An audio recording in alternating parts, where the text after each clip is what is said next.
Hello, everyone, and welcome. Today, we are going to tackle a really big topic in economics, something that's super important for your government exams: monetary policy. Now, this might sound complicated, but think of it as the invisible hand that can speed up or slow down our entire country's entire economy. It affects everything from the price of your groceries to whether it's easy or hard to find a job. So, let's jump right in and figure out exactly how this whole thing works. So let me start by asking you a question.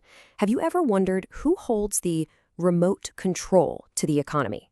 I mean, who has the power to manage prices, push for more jobs, and basically steer the financial direction of the entire country? Well, the answer to that is exactly what we're talking about today. All right, so first things first, what is monetary policy? You'll often hear it called the lifeblood of the economy, and honestly, that's a perfect way to describe it. Just like blood needs to circulate properly to keep you healthy, money needs to flow smoothly to keep the economy stable and growing. Let's break down what that really means. Okay, so here's the official definition. At its very core, monetary policy is all about the actions taken by a country's central bank. For us, in India, that's the Reserve Bank of India, the RBI, to manage the money supply. By controlling how much money is available in the system, the RBI tries to hit its big picture economic goals. The whole idea is to create a stable environment where businesses can grow and you, as a consumer, feel secure. But that brings up a good question, right? Why does the RBI even need to do this? What are they trying to achieve?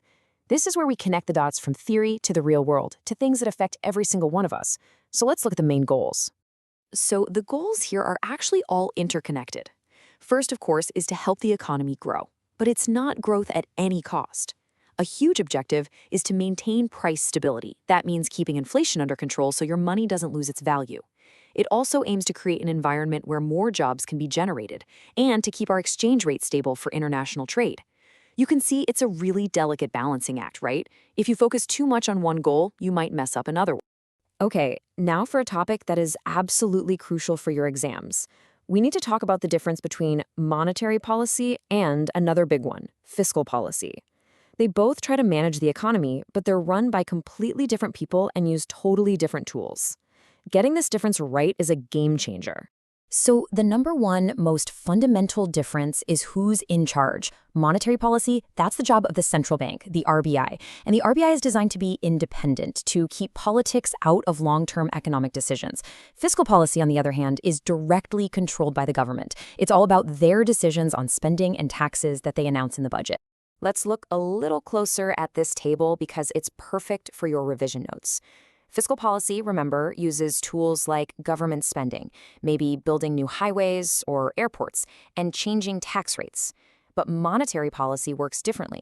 Its tools, things you hear about in the news like the repo rate or CRR, are all about influencing how much it costs for banks to borrow money. And that, in turn, affects the interest rates you pay on your home loans, car loans, and business loans. Now, monetary policy isn't a one-size-fits-all kind of thing. The RBI has to adapt. Depending on what the economy is doing, whether it's growing too slowly or getting way too hot, the central bank will pick one of two main strategies. The best way to think about this is like an accelerator and a brake for the economy. When things are slow and we need a boost, the RBI uses an expansionary policy. It hits the accelerator by pumping more money into the system and cutting interest rates. This makes it cheaper to borrow, so people and businesses spend more. But what if prices are rising too fast and inflation is a problem? Well, then it's time to hit the brakes. A contractionary policy is used to reduce the money supply and raise interest rates, which cools down the economy and gets those prices back under control. So let's do a quick recap of the absolute key takeaways for your exam. 1. Monetary policy is the RBI's job. 2. Its main goals are keeping prices stable and helping the economy grow. 3. Fiscal policy is totally separate. That's the government's responsibility. And 4. Expansionary policy is the accelerator, while contractionary policy is the brake. Simple as that.